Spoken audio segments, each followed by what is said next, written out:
निमित्तानं आपल्या गावामध्ये मी दुसऱ्या ठिकाणी येतोय.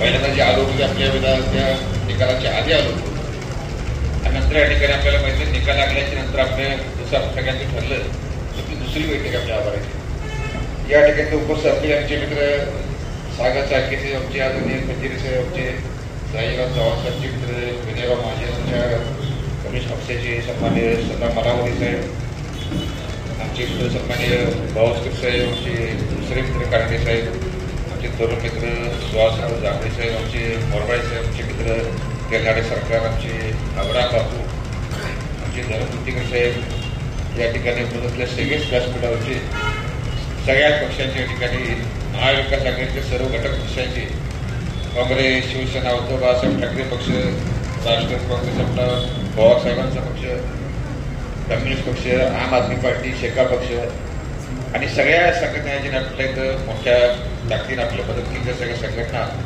आलेल्या महिला आघाडीच्या सगळ्याच पक्षाचे सर्व सन्माननीय पदाधिकारी, खास ठिकाणी आले आमचे चंदूरचे, आमच्या दारदाळचे सर्व ग्रामीणचे सर्व सन्माननीय सर्व पक्षांचे कार्यकर्ते मित्रांच्या ठिकाणी आपल्या या शहरामध्ये या ठिकाणी असताना मी आवर्जून सांगेन, तुम्ही सगळ्यांनी अजिबात तुमच्या सगळ्यांची भाषणं मी ऐकली. तुम्ही सगळे मला सल्ला तिथे खचून न जाण्याचा.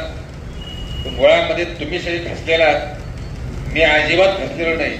माझ्या वाढीला दाढीकडे बघू नका, एक फॅशन केलेली आहे, कुणाचा गैरसमज व्हायचा. या ठिकाणी मी सगळ्यांना हे सांगते, तुमच्या तालुक्यात सांगितलं, हातकणंगल्यात सांगितलं, शाहूवाडी सांगतोय, पणाला सांगितलं की या पराभवाच्या माध्यमातून आपण कुणी नाराजीचं अजिबात कारण नाही. आपण कुठं चाळके साहेब कसली चोरी केलेली नाही, आपण कुठे कमी पडलेलं नाही किंवा आपल्या कुठे आपली डिपॉझिट माझे साहेब जप्त झालेलं नाही. तुम्हाला स्वाभिमानाची निष्ठेची जवळपास 5,006 मतं ही फुकटात पडलेली आहेत. तर आपण सगळ्यांनी याचा जल्लोष केला पाहिजे, याचा माझं स्पष्ट करायचं. आपण या ठिकाणी कारणे साहेब, भावस्कर साहेब, चाळके साहेब, तुम्ही सगळी या ठिकाणी, आता मनावती साहेबांना ठिकाणी माहिती आहे त्यांचा पक्ष मुळामध्ये या ठिकाणी त्यांनी कधी निकालाची अपेक्षा कधी करत नाहीत, कधी परवा करत नाही, आपलं लढत राहायचं. पण आपण सगळ्यांनी त्यांचं शिकलं पाहिजे. आणि मी जरी त्या पक्षाचा नसलो तरी माझ्या आयुष्यामध्ये मी पराभव इतके बघितलेले आहेत की मला सुद्धा या ठिकाणी कुठल्याच्या पराभवाचा माझ्या परिणाम होत नाही. अशा प्रकारची माझी अवस्था तुमच्यासारखी झालेली आहे. तर तुला ज्या ठिकाणी सगळ्यांची भाषणं ऐकली, आपल्या पण सगळ्यांची खरं बरोबर आहे.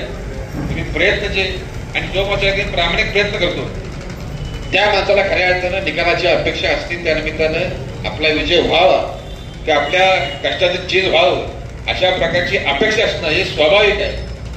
तर तुम्ही ज्या अवस्थेमध्ये राहिला, आपली ओळख नसताना की तुम्हाला जे इलेक्शनच्या नंतर मी तुम्हाला जे फोन केले, निकालानंतर फोन केले, ते काय मुद्दाम केले नव्हते. तर ती खरी वस्तुस्थिती आहे की या इतर शहरामध्ये आत कुठनं यायचं, बाहेर कुठनं जायचं हे सुद्धा मला माहिती नव्हतं. तुमचे वार्ड कुठं कुठं आहेत, एवढा मोठा शहर, तर ग्रामीणची आपली 4-5 गावं, यामध्ये कशा प्रकारे माझ्या मी इथं पोहोचणार हे आम्हाला सुद्धा माहिती नव्हतं. पण या सगळ्या मतदारसंघामध्ये बघितलं तर या 6 विधानसभा क्षेत्रामध्ये मला काम करताना इलेक्शनला सगळ्यात जास्त मोकळेपणा जो वाटला तो मला तुमच्या इचलकरंजीमध्ये वाटला.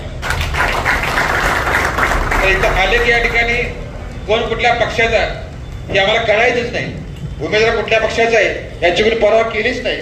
तर खऱ्या अर्थानं महाविकास आघाडी, इंडिया आघाडी ही आकाराला जी आली ती आली आपल्या भारतामध्ये कुठेतरी, पण आपल्या महाराष्ट्रामध्ये सगळ्यात पहिल्यांदा इंडिया आघाडीचे कुठं दवाघात रुजले असेल तर खऱ्या अर्थानं तुमच्या इथे या शहरामध्ये रुजली, याचा मला अभिमान.